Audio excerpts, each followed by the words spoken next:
In the middle of a garden grew a rose tree. It was full of roses, and in the loveliest of them all lived an elf. He was so tiny that no human eye could see him. He had a snug little room behind every petal of the rose. He was as well made and as perfect as any human child, and he had wings reaching from his shoulders to his feet. Oh, what a delicious scent there was in his room, and how lovely and transparent the walls were, for they were palest pink, rose petals. All day he reveled in the sunshine, flew from flower to flower, and danced on the wings of fluttering butterflies. Then he would measure how many steps he would have to take to run along all the high roads and paths on a linden leaf. These paths were what we call veins, but they were endless roads to him. Before he came to the end of them, the sun went down, for he had begun rather late. It became very cold. The dew fell and the wind blew. It was high time for him to get home. He hurried as much as ever he could, but the rose had shut itself up, and he could not get in.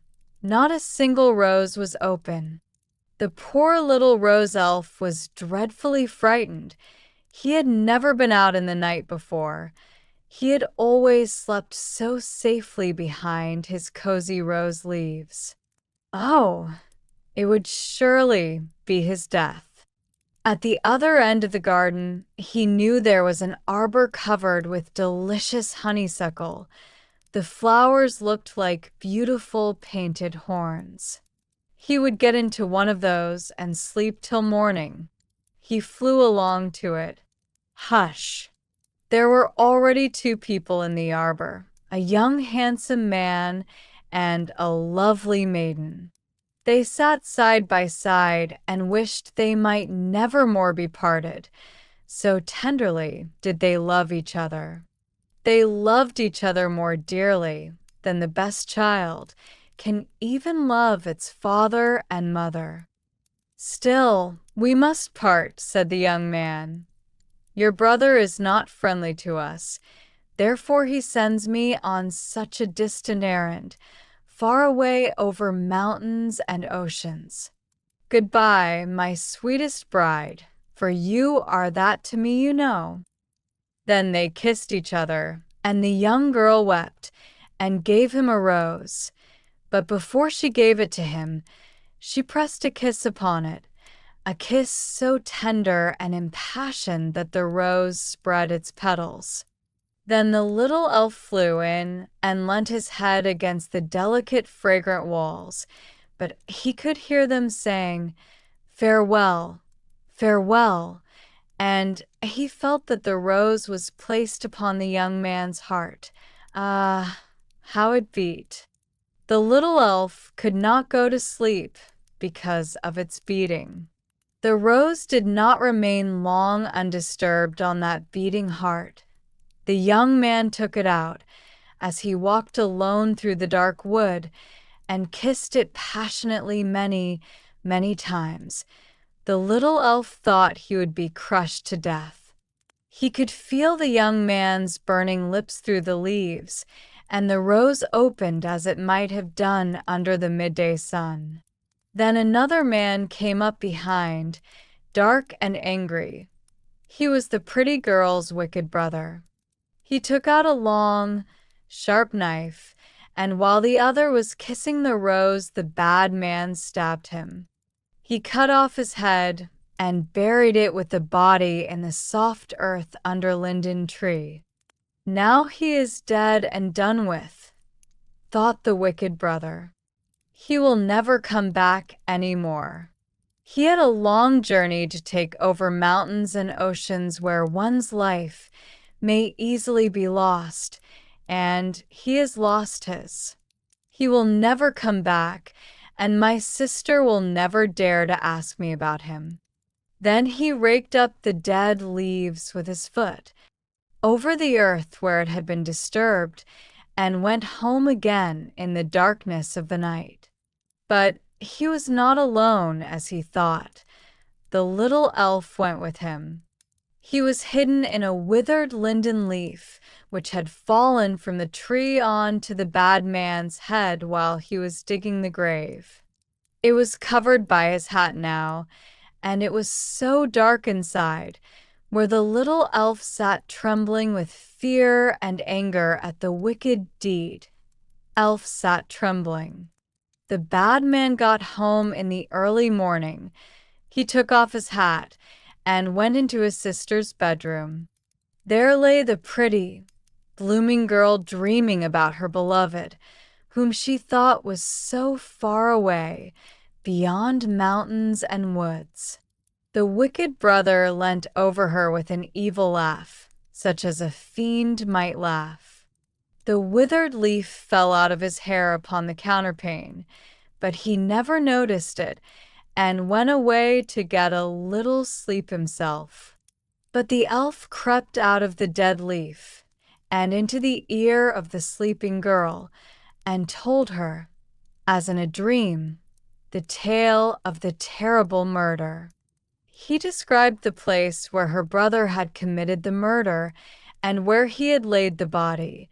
He told her about the flowering linden tree, and said, "So that you may not think all I have told you is a mere dream, you'll find a withered leaf upon your bed." This she found, as he had said, when she woke. Oh, what bitter, bitter tears she shed. To no one did she dare betray her grief. Her window stood open all day, and the little elf could easily have got into the garden to the roses and all the other flowers, but he could not bear to leave the sorrowing girl. A monthly rose bush stood in the window, and he took up his place in one of the flowers, whence he could watch the poor girl. Her brother often came into the room. He was merry with an evil mirth, but she dared not say a word about the grief at her heart. When night came, she stole out of the house and into the wood, to the place where the linden tree stood. She tore away the leaves from the ground and dug down into the earth, and at once found him who had been murdered. Oh, how she wept and prayed to God that she too might soon die. Gladly would she have taken the body home with her could she have done so. But she took the pale head with the closed eyes, kissed the cold lips, and shook the earth out of his beautiful hair. "This shall be mine," she said, when she had covered up the body with earth and leaves. Then she took the head home with her, and a little spray of the jasmine tree which flowered in the wood where he was killed. As soon as she reached her room, she fetched the biggest flower pot she could find, and laid the head of the dead man in it, covered it with earth, and planted the sprig of jasmine in the pot. "Farewell, farewell," whispered the little elf. He could no longer bear to look at such grief, so he flew away into the garden to his rose, but it was withered, and only a few faded leaves hung round the green calyx. Alas, how quickly the good and the beautiful pass away, sighed the elf. At last he found another rose, and made it his home. He could dwell in safety behind its fragrant petals. Every morning he flew to the poor girl's window, and she was always there, weeping by the flower pot. Her salt tears fell upon the jasmine, and for every day that she grew paler and paler the sprig gained in strength and vigor. One shoot appeared after another, and then little white flower buds showed themselves, and she kissed them. But her wicked brother scolded her and asked if she was crazy. He did not like to see, and could not imagine why, she was always hanging weeping over the flower pot. He did not know what eyes lay hidden there, closed forever, nor what red lips had returned to dust within its depths. She leant her head against the flower pot, and the little elf found her there, fallen into a gentle slumber. He crept into her ear and whispered to her of that evening in the arbor, about the scented roses and the love of the elves. She dreamt these sweet dreams, and while she dreamt her life passed away. She was dead, she had died a peaceful death, and had passed to heaven to her beloved. The jasmine opened its big white blossoms, and they gave out their sweetest scent. They had no other way of weeping over the dead. The wicked brother saw the beautiful flowering plant, and he took it for himself as an inheritance. He put it into his own bedroom, close by his bedside, because it was so beautiful to look at and smelt so sweet and fresh. The little rose elf accompanied it and flew from blossom to blossom. In each lived a little elf, and to each one he told the story of the murdered man, whose head now rested under the earth. He told them about the wicked brother and his poor sister. "We know it," said each little creature. "We know it. Did we not spring from those murdered eyes and lips? We know it, we know it." And then they nodded their heads so oddly. The rose elf could not understand how they could be so quiet about it, and he flew to the bees who were gathering honey. He told them the story about the wicked brother, and the bees told it to their queen, who commanded them all to kill the murderer next morning. But in the night, the first night after his sister's death, when the brother was asleep in his bed, close to the fragrant jasmine tree, every blossom opened wide its petals, and out of every flower stepped invisibly, but armed each with a tiny poisoned spear, the little spirits from the flower. First they took their places by his ear and told him evil dreams. Then they flew over his mouth and pierced his tongue with their poisoned darts. "Now we have revenged the dead," said they, and crept back again into the white bells of the jasmine. When morning came, the window all at once flew open, and in flew the rose elf and all the swarm of bees with their queen to kill him. But he was already dead. People stood round the bed and said, "The scent of the jasmine has killed him." Then the rose elf understood the vengeance of the flowers, and told it to the queen bee, and she with all her swarm buzzed round the flower pot. The bees would not be driven away.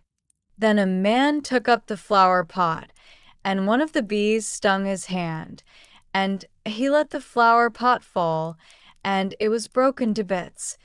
Then they saw the whitened skull, and they knew that the dead man lying on the bed was a murderer.